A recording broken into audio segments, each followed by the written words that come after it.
নবী আগে এগে প্রশ্ন শুনে কেউ যেও না রেগে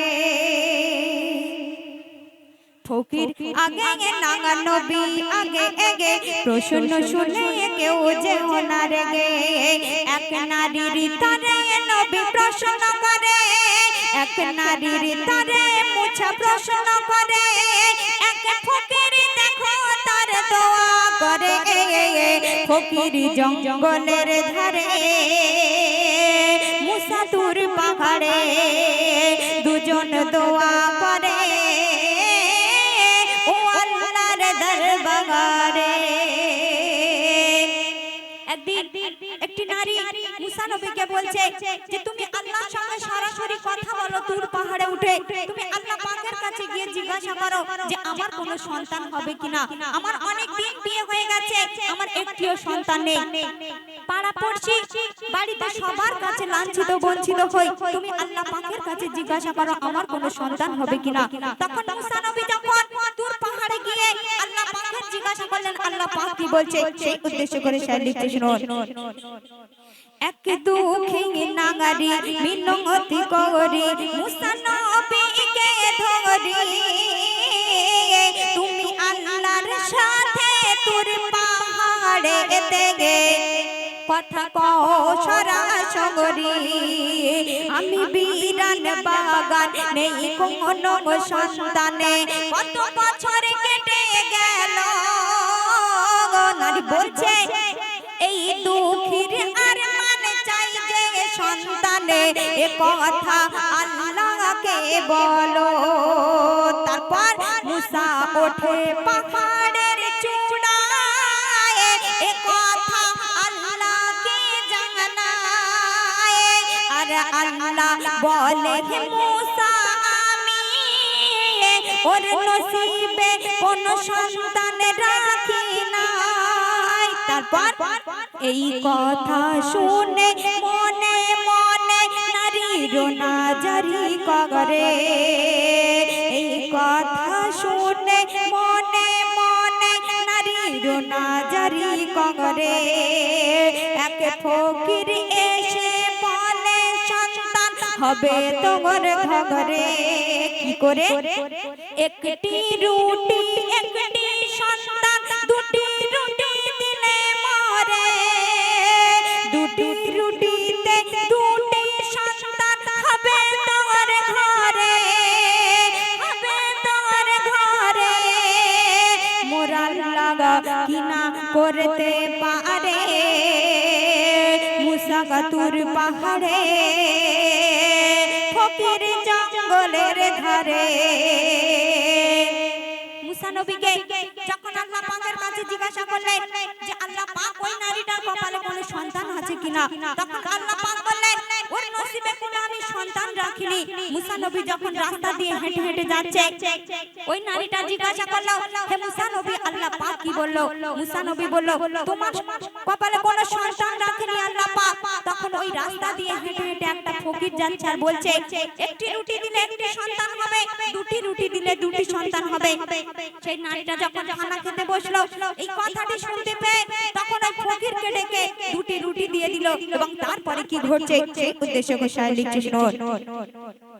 দুটি রুটি নিয়ে নিজে না খেয়ে ফকিরকে খাওয়ায়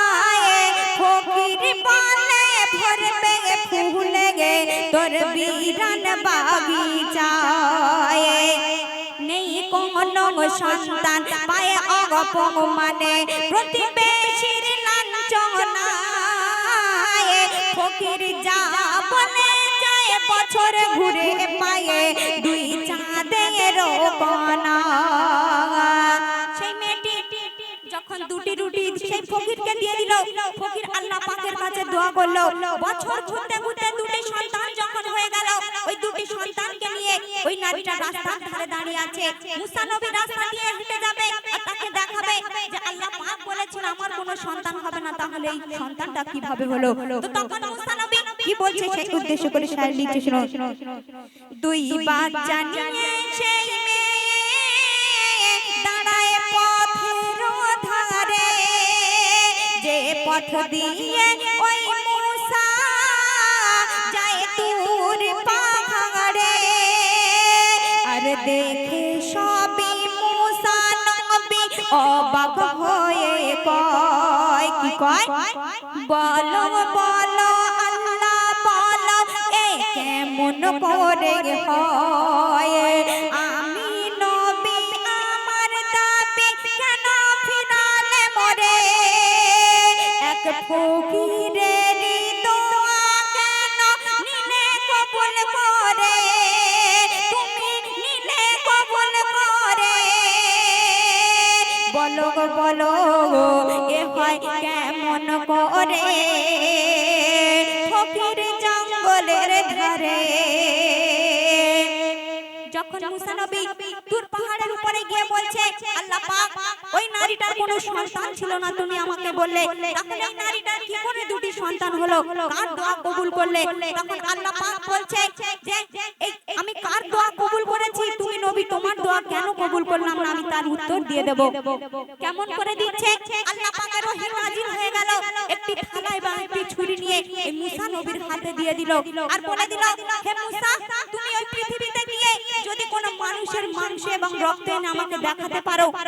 তাহলে তুমি এর উত্তর পেয়ে যাবে তারপরে মুসা নবী একটি ছুরি এবং একটি থালা নিয়ে প্রত্যেকটা বাড়িতে গিয়ে প্রত্যেকটা মানুষের কাছে গিয়ে বলছে আল্লাহ পাক একটু রক্ত এবং একটু মাংস চেয়েছে আমরা জীবন্ত মানুষ আমাদের গায়ের গোশ কেটে আমরা কি দিতে পারবো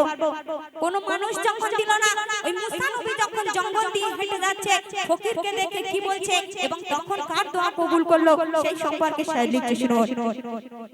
এক থালা ধগরি এক হাতে ছুরি মুসা নবী ফেরে দেখে এক ফকির ইবাদত করে সিজদায় পড়ে গে এক জঙ্গলের ধারে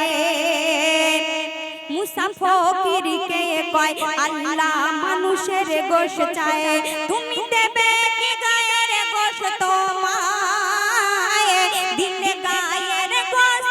হবে আল্লাহর দোস্ত গো এই আখেরি বেলায় যখন মুসা নবী ওই ফকিরের কাছে গিয়ে বলল যে তুমি যদি তোমার গায়ের একটু গোশ বা একটু রক্ত যদি দিতে পারো আল্লাহ পাক অনেক খুশি হয়ে যাবে আল্লাহ পাকের তুমি দোস্ত হয়ে যাবে তখন ওই ফকির বলেছিল ওগো মুসা নবী আল্লাহ পাক তো বলেনি আমার কোথাকার গোশত লাগবে তুমি আমার হাত পা গা থেকে সব জায়গা থেকে একটু একটু করে গোশত কেটে নিয়ে আল্লাহকে দেখাও আল্লাহকে খুশি করো তখন মুসা নবী যেই ছুরিটা চালাতে যাবে তখন আল্লাহ পাক কি বলছে সেই উদ্দেশ্য করে শায়র লিখছে শুনুন তখন ফকির বলে ও মুসা তুমি ছুরি চালাও মোর গায়ে যত গোশত লাগে তোমায় কেটে দেখাও খোদায় তখন আল্লাহ বলে ও গো মুসা তোমার গায়ে ছিল গোশ তুমি নিজের গোশ না দিয়ে কেন অন্যের উপরে দাও দোষ যেই ওই ফকিরের গায়ে গোশ কাটতে গেল আল্লাহ পাক বলছে ওগো মুসা তুমি ওই পৃথিবীতে মানুষ ছিলে তুমি তোমার গায়ের গোশ একটু কেটে দেখাতে পারতে কিন্তু তুমি তোমার গায়ের গোশ দিলে না প্রত্যেকটা মানুষের কাছে গিয়েছো তারা গোশ দিল না কিন্তু ওই ফকির আমার একটা কথায় সমস্ত গোশত দিতে রাজি হয়ে গেছে তাই আমি এই কারণে ওই ফকিরের দোয়া কবুল করলাম তোমার দোয়া কবুল করলাম না তো শেষ কথায় বলছে শুনুন এক থালা ধরি এক হাতে ছুরি মুসা নবী ফেরে দেখে এক ফকির ইবাদত করে সিজদায় পড়ে গে এক জঙ্গলের ধারে মুসা ফকিরকে কয় আল্লাহ মানুষের গোশ চায় তুমি দেবে কি গায়ের গোশ তোমায় দিলে গায়ের গোশ হবে আল্লাহর দোস্ত গো সেই আখেরি বেলায় তখন ফকির বলে ও মুসা তুমি ছুরি চালাও মোর গায়ে যত গোশত লাগে তোমায় কেটে দেখাও খোদায় তখন আল্লাহ বলে ও গো মুসা তোমার গায়ে ও ছিল গোশে তুমি নিজের গোশ না দিয়ে কেন অন্যের উপরে দাও দোষে আর ওই সেই ফকির যার দোয়া আমি করেছি কবুলে ও আমার কথায় গায়ের গোশ দিতে চাই ও আমার প্রেমে মশগুলে ও মুসা গা ওর দোয়া কবুল করা কি ভুলে ওরে এমডি সামাদুলে ওরে এমডি সামাদুলে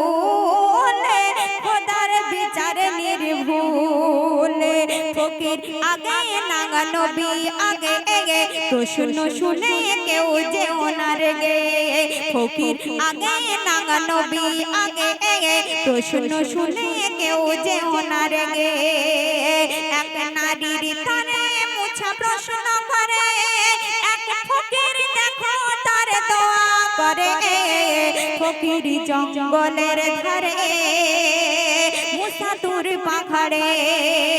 দুজন দোয়া করে